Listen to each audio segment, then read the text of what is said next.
दोस्तों 19वीं सदी के सर्वाधिक सम्मानित लेखकों में से एक रूस के लियो टॉल्स्टॉय की एक कहानी का अंश आज आपको सुनाते हैं। एक गरीब आदमी राजा के पास मदद के लिए गया। राजा ने जब पूछा क्या चाहिए तो वो बोला, थोड़ी सी जमीन हुजूर। राजा ने कहा, कल सुबह सूर्योदय के समय तुम यहाँ आना और जमीन पर दौड़ना। जितनी दूर तक दौड़ पाओगे वो पूरा भूखंड हो जाएगा तुम्हारा। पर ध्यान रहे, जहाँ से तुम दौड़ना शुरू करोगे सूर्यास्त तक तुम्हें वहीं लौट आना होगा, अन्यथा कुछ नहीं मिलेगा। आदमी बहुत खुश हो गया। सुबह हुई, सूर्योदय के साथ वो दौड़ने लगा।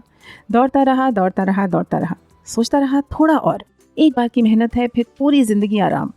शाम होने लगी तो उसे याद आया, अरे लौटना भी तो है, नहीं तो फिर कुछ नहीं मिलेगा। और तब उसे समझ आया कि वो बहुत दूर चला आया था। उसने पूरा दम लगाया पर समय तेजी से बीत रहा था। Tick tock tick tock tick tock.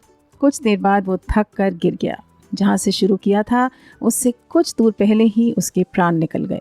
राजा ये सब देख रहा था। अपने मंत्रियों से बोला, इसे सिर्फ 2 गज ज़मीन की ज़रूरत थी, नाहक ही इतना दौड़ा।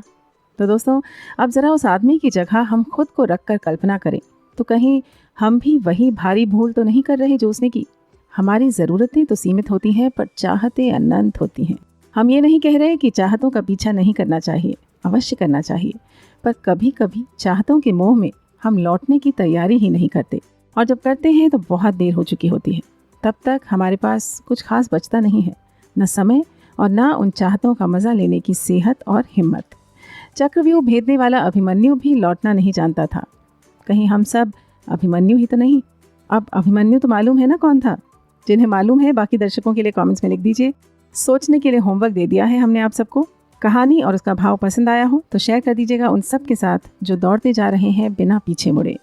चले जान लेते हैं आज की मुश्किल शब्द। 19वीं सदी के सर्वाधिक सम्मानित लेखकों में से एक, इसे अंग्रेजी में कैसे कहेंगे? One of the most respected authors of the 19th century. दूसरा शब्द है अंश यानी पार्ट। तीसरा सूर्योदय सनराइज, भूखंड प्लॉट ऑफ लैंड, सूर्यास्त सनसेट, अन्यथा अदरवाइज समय तेज़ी से बीत रहा था, इसे अंग्रेजी में कह सकते हैं द क्लॉक वॉज टिकिंग या फिर time was running out. Next phrase प्राण निकल जाना, डाइड। 2 गज 2 यार्ड्स, नाहक ही नीडलेसली, कल्पना इमेजिनेशन, ज़रूरतें सीमित होती हैं पर चाहते अनंत, इसे अंग्रेजी में हम कैसे कह सकते हैं? Our needs are limited but desires are never ending. 13वां शब्द मोह यानी अट्रैक्शन। 14वां भेदना, पेनिट्रेट।